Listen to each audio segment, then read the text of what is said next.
வெளியூர் பயணமா? ரிசர்வேஷன் கிடைக்கலையா? படிக்கட்டு ஏறி இறங்க ரொம்ப சிரமமா இருக்கா? டிராப் டாக்ஸி புக் பண்ணுங்க. ஒரு வழி கட்டணம் மட்டுமே. டிராப் டாக்ஸி, எங்கும் எப்போதும். தமிழ் தேச விடுதலை களத்தில் தொடர்ந்து போராடி வருகிற என்னுடைய பேரன்பிற்கும் பெரும் நம்பிக்கைக்கும் உரிய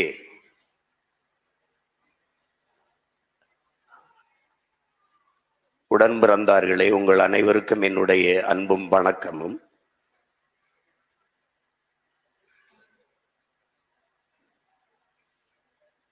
பெண்ணெனும் பேராற்றல், அதுவே உலகின் உயிராற்றல் என்ற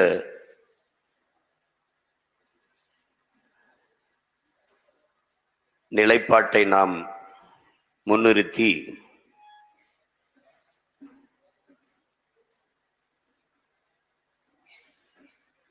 தமிழ் தேசிய அரசியல் களத்திலே படை நடத்தி கொண்டிருக்கிறோம். நாம் தமிழர் கட்சியில் 22 பாசறைகள், சுற்றுச்சூழல், குருதிக்கொடை, கையூட்டு ஊழல் ஒழிப்பு, இளைஞர், மாணவர், வீரத்தமிழர் முன்னணி, எப்படி பல்வேறு பாசறைகள் இருந்தாலும் மிகுந்த சிறப்பிற்கும் பெருமைக்கும் உரிய பாசறை மகளிர் பாசறை தான் என்பதில் எனக்கு பெருமையும் மகிழ்ச்சியும்.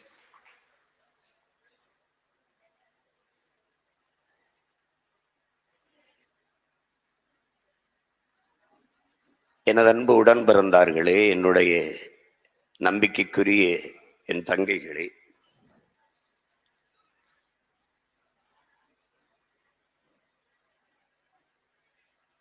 பெண்மையை போற்றாத எந்த சமூகமும் மேம்பட்டதில்லை.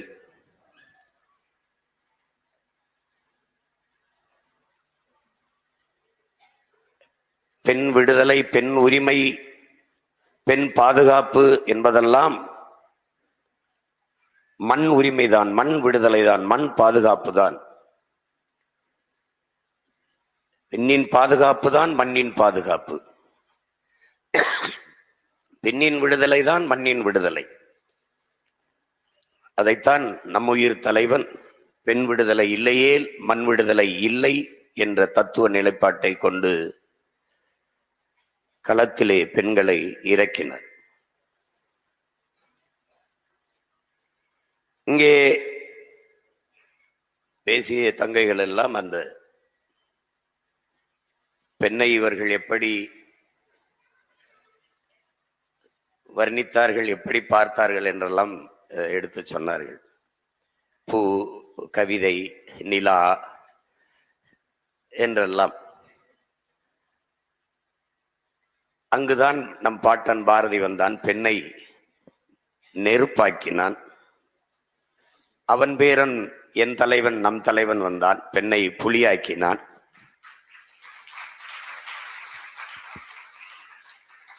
அவன் மகன் நான் வந்தேன், அரசியல் களத்தில் புரட்சி தீயாக்கினேன்.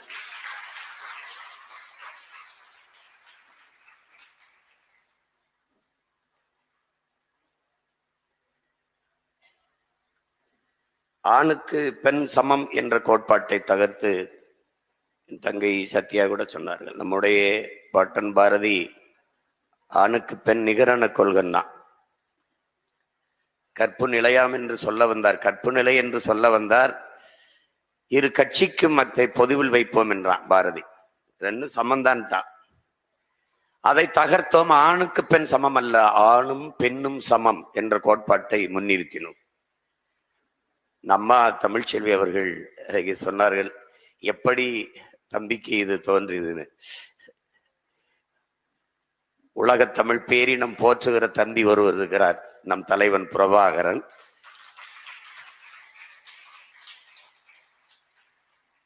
அவர் சிந்தனையை, அவர் செயல்படுத்தியதை வேறு வடிவத்தில் அவன் மகன் நான் இந்த களத்தில் நிலத்தில் முன்னெடுத்து செல்கிறேன். பெண்ணுக்கு சம உரிமை என்பது, அதை பேசுவது, அதை கொடுப்பது, அதை செய்வதெல்லாம் பெருமைக்கு இல்லை, பிறவி கடமை, அதை செய்கிறோம். ஒரு ஆண்மகன் பிறப்பே பெண்ணை போற்றுவதற்கு, மதிப்பதற்கு, பாதுகாப்பதுதான். ஏன்னா பெண் இல்லை என்றால் பிறப்பேது பெருமக்களே, பெண் இல்லை என்றால் பிறப்பேது.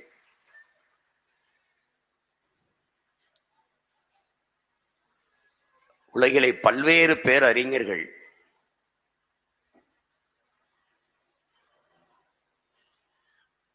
ஆணின் அத்தனை வெற்றிக்கும் பின்னால் இருப்பது பெண் தான் என்கிறார் வியாசர். வெளியில எல்லாம் நீங்க எங்கேயும் போய் உதாரணம் தேட வேண்டியதில்லை. உங்க முன்னாடி நிற்கிற உங்கள் உடன் பிறந்தவனே சான்று, உங்கள் மகனே சான்று. என்னுடைய உயிர் துணை கயல் இல்லை என்றால் நான் இவ்வளவு சுதந்திரமாக இயங்க முடியுமா என்பது.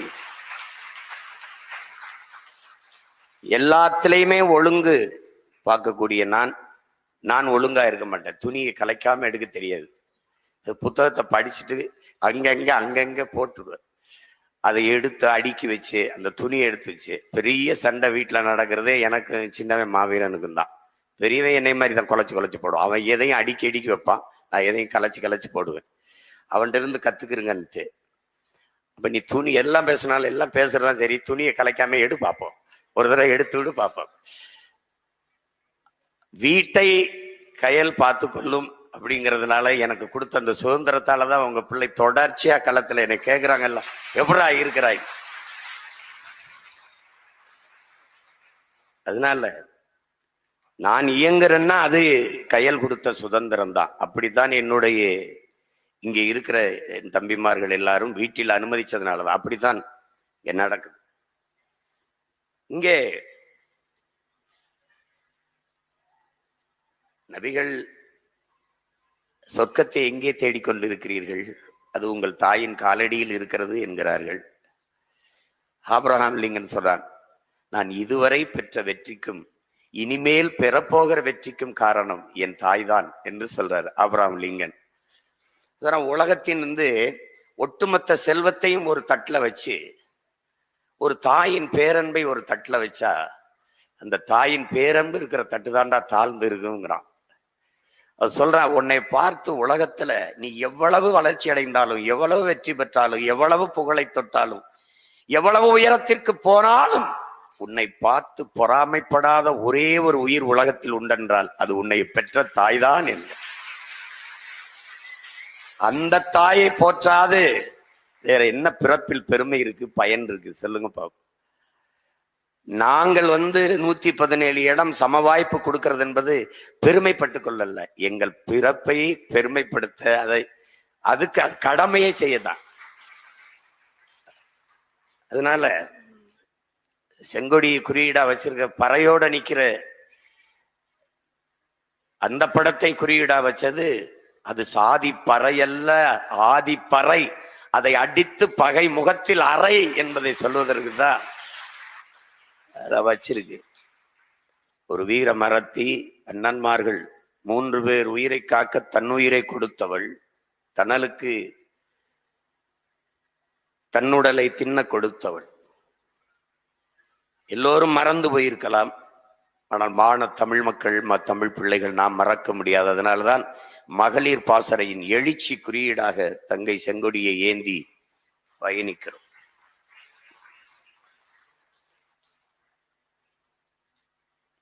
இங்கே எனக்கு முன்பு பேசியவர்கள் எல்லாம் பெண், அதனுடைய பெருமை, ஆற்றல் எல்லாம் எடுத்து பேசினார்கள்.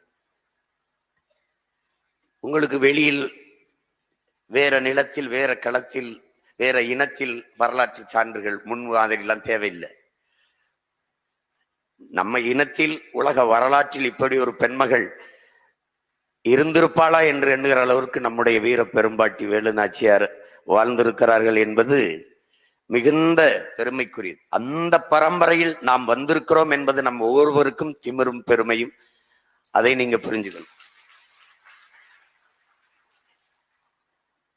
200 ஆண்டுகளுக்கு முன்பு கணவனை இழந்த ஒரு பெண் எப்படி நடத்தப்படுவாள் என்பது நீங்கள் அறிவீர்கள். இந்திய துணைக்கண்டத்தின் வரலாற்றில் வெள்ளையர்கள் ஆட்சியை எதிர்த்து எத்தனையோ வீர மறவர்கள் போரிட்டிருக்கிறார்கள். ஆண் மன்னர்கள். ஆனால் ஒரே ஒரு பெண்மகள் தான் போரிலே களத்திலே வென்றிருக்கிறாள். அது ஒரே ஒரு பெண்ணு தான். அது நம்முடைய பாட்டி வேலு நாச்சியார் தான். ஒரு பெண்மகளை அரசியாக தலைவியாக ஏற்று 2 வீரமான மறவர்கள் தளபதியாக நின்று போர் செய்திருக்கிறார்கள். அது நம்முடைய பாட்டன்கள் மருது பாண்டியர்கள் தான்.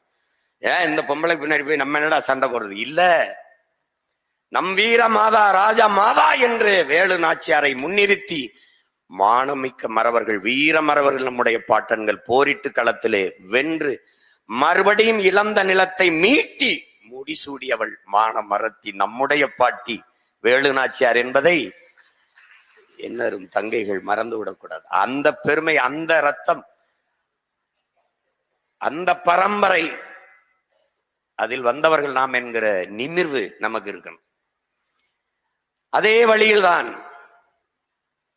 தலைவர் அவர்கள் சரிவாதி பெண்களுக்கு களத்திலே வாய்ப்பு கொடுத்தார். ஆணுக்கு பெண் நிகராக இலக்கியம் படைக்கலாம், அரசியல் செய்யலாம், களத்திலே நின்று போர் செய்யலாம் என்கிற நிலைப்பாட்டை உருவாக்கினார்.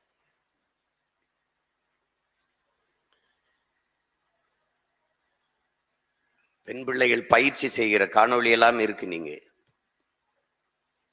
பயந்துருவீங்க. நீங்க எப்படா இதெல்லாம் செய்யணும்? நானே இருக்கிறேன் சான்று. அதிகாலையில் எங்க அண்ணன் சூசை என்ன முள்ளிவாய்க்கால் அந்த காட்டுப்பதிலுக்கு தென்னை மரத்துக்கு இடையில கூட்டிட்டு போய் அங்கே நம்ம பிள்ளைகள் எல்லாம் பயிற்சி எடுக்கிறாங்க. சின்ன சின்ன பிள்ளைங்க 20, 22 வயசு அந்த மாதிரி இருக்கிற பிள்ளைங்க. அந்த பீரங்கி இதை விசை இழுத்து அடிக்கணும். இந்த தென்னையிலிருந்து ஒரு கயிறு, அங்க இருந்து ஒரு பெட்டி, அட்டைப்பெட்டி வேகமா போகும். அதை குறிபார்த்து அடிக்கணும். அது காலையில அந்த பனி கொட்டுறதுல அவங்க பயிற்சி எடுத்துக்கிட்டு இருக்காங்க. அதிகாலையில என்னை கூட்டிட்டு போய் இறக்கி விட்டு அங்க தங்கையை கூப்பிட்டு, அண்ணனுக்கு கொஞ்சம் டச் கொடு, அதாவது பயிற்சி கொடு அப்படின்னு சொல்றாப்புல எங்க அண்ணன். நான் இங்க இருந்து இவங்க இங்க நிக்கிறாங்க, நான் அங்க போறேன். போனோன்னா தங்கச்சி வாங்க நான் கூட்டிட்டு போய் சொல்லி கொடுக்குது அந்த விசையை இழுக்க. ஆமா, பயங்கர கராத்தே பிளாக் பெல்ட் ஜிம் பாடின்னு போய் அங்க போய் இழுக்க முடியல, கேவலமா போச்சு. அப்ப எங்க அண்ணன் என்னாச்சு அப்படிங்கிறாப்புல. சூசை என்ன? இல்ல ஒண்ணும் இல்லை நானு. அப்ப ஒரு தங்கச்சி கிட்ட வந்து காதுக்குள்ள வந்து, அண்ணா இதுக்கு உடல்ல வலு இருந்தா பத்தாதுன்னா உள்ளத்துல வெறி இருக்கணும். நான் பாருங்க, திரும்பி அப்படியே பார்த்தேன். உள்ளத்துல காது கிட்ட வந்து சொல்றா, உள்ளத்துல வெறி இருக்கணும்னா உடம்புல வலு இருந்தா பத்தாது அப்படின்றப்ப. அப்போ ஒரு வெறியை ஏத்திக்கிட்டு இழுத்து அந்த விசையை இயக்குனேன். அவ எனக்கு சான்றா இருந்தா. உங்களுக்கு தெரியும், இலங்கை கடற்படை அந்த வந்து கட்டுப்பாட்டுல வச்சிருந்த ஒரு கப்பல், அதுலதான் எல்லா தொடர்பும் இருந்தது. அதை தகர்க்கணும். அப்ப அங்கே இருக்க நீ, அதுக்கு உடல்நிலை சரியில்லை. அதான் கரும்புலியில தேர்வு பண்ணிட்டாங்க. அது உடல்நிலை சரியில்லை, காய்ச்சல்னு சொல்லிட்டா அண்ணன் வந்து நம்மளை விட்டுட்டு வேற ஆள அந்த வாய்ப்பை கொடுத்துருவாரோன்னு பாருங்க. ஒரு பெண்மகளை பாருங்க, இந்த வாய்ப்பை மண்ணின் விடுதலைக்காக மரணிக்க எவ்வளவு போட்டின்னு பாருங்க. நம்ம உடல்நிலை சரியில்லை, காய்ச்சல்னு சொல்லிட்டா நம்மளை விட்டுட்டு வேற ஆள அண்ணா அனுப்பிடுவாங்க அப்படின்ட்டு அவர் சொல்லவே இல்லை. ஆனால் இன்னும் அந்த காட்சியெல்லாம் இருக்கு, நம்ம போட்டு காட்டியிருக்கோம், நீங்க பார்த்திருப்பீங்க. கடலுக்குள்ள போய் அனுப்பி வைக்கிறத. ஒரு பெண்மகள் உள்ள போய் நடு கடல்ல நிக்கிற கப்பல், அதை தகர்க்கணும். நெஞ்சில குண்டு. 30 கிலோமீட்டரை 13 மணி நேரம் ஒரே மகள் அந்த குளிருக்குள்ள நீஞ்சி போய் என்ன எவ்வளவு மனத்திடம் இருந்திருக்கணும் பாருங்க, மன துணிவு இருந்திருக்கணும் பாருங்க. குளிர்ல நீங்கி போய் ஒரு மகள் சரியாக அந்த இரவு முடிந்த அடுத்த நாள் தொடங்குற 12 மணிக்கு உள்ள போய் வச்சு வெடிச்சு தகர்த்துட்டா கப்பலை.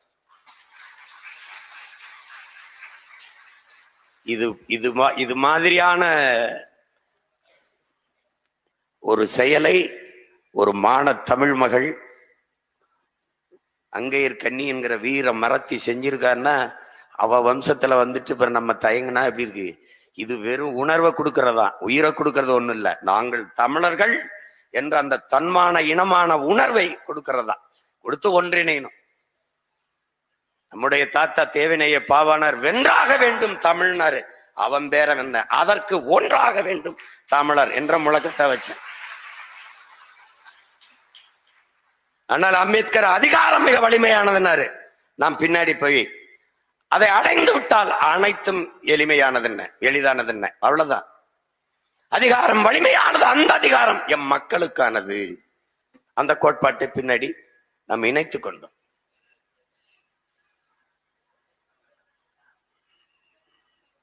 என் தங்கைகளுக்கு சொல்வேன், என் உடன் பிறந்தார்களுக்கு சொல்வேன், உங்கள் விடுதலை, உங்கள் உரிமை உங்கள் கையில் தான்.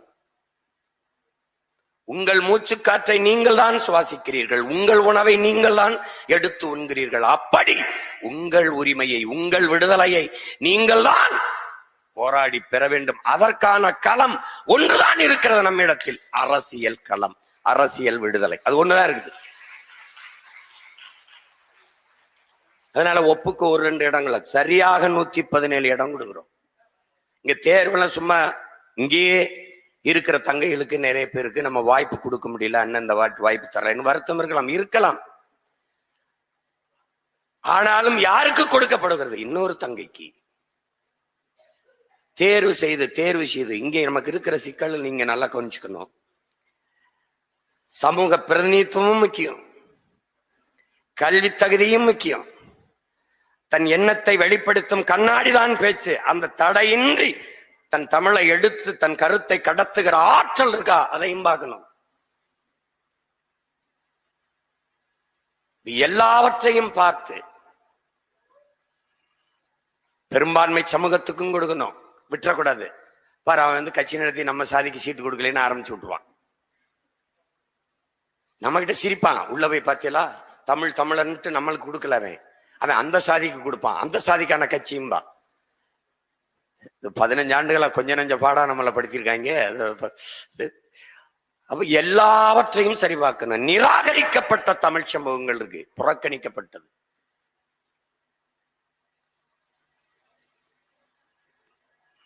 அரசியல் அதிகாரத்திற்கு அருகிலே வரவிடாமல் நிறைய தமிழ் சமூகங்கள், வேளார் என்கிற குயவர், வண்ணார், முடிதிருத்திர மருத்துவர் குலம், பண்டாரம், தச்சர், யாருக்குமே இடம் கொடுத்ததில்லை.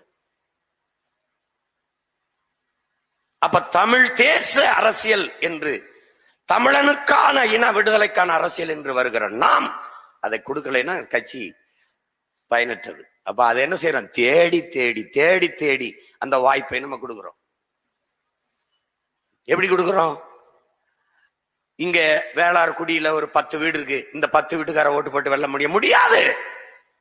ஆனால் எப்படி, என்ன கோட்பாட்டில் நிற்கிறோம்? முன்னாடி நிற்கிற என்னை நான் நிறுத்துகிற என் பிள்ளைகளை சாதி பார்த்து போட்டால் ஓட்டு எனக்கு தீட்டு, நீயே வச்சுக்க. என் நிறத்தை பார்க்காதே, என் சாதியை பார்க்காதே, என் மதத்தை பார்க்காதே, நான் முன்வைக்கிற கருத்தை பார், கோட்பாட்டை பார். அதுதாங்க முக்கியம்.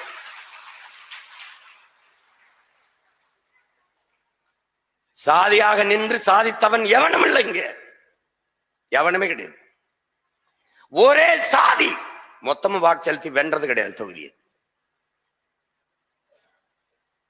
பெரும் எண்ணிக்கையில் இருக்கலாம், ஆனால் அதே தொகுதியில் மற்ற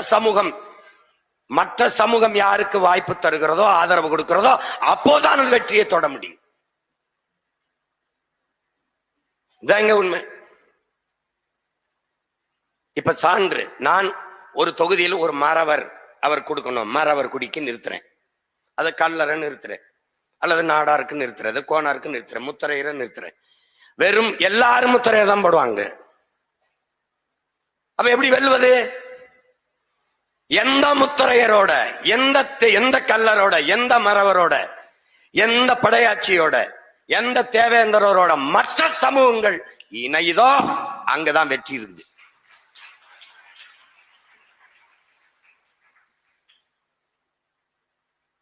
அப்ப எல்லாருக்குமாக, காற்றை போல, மழையை போல, வெயிலை போல எல்லாருக்குமாக நிற்கிற, பேரன்பு கொண்டு உலகத்தை நேசிக்கிற பேரன்பின் தாய் தமிழ். அவள் பிள்ளைகள் தமிழ் தேச அரசியல், மொழிக்காக, இனத்திற்காக, மண்ணுக்காக, மக்களுக்காக நிற்கிற இந்த பிள்ளைகளின் பக்கம் நீங்கள் நிற்க போகிறீர்களா? இல்லையா 60 ஆண்டுகளாக ஆண்டு நாட்டை சுடுகாடாக்கி அவர்கள் பின்னாடி நிற்க போகிறீர்களா? இதுதான் மக்களுக்கு முன்னாடி நாம் வைக்க போகிற கோட்பாடு.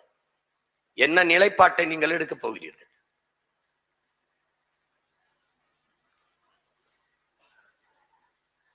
நாங்கள் தொடர்ந்து தோற்றோம், துவண்டு போனோமா?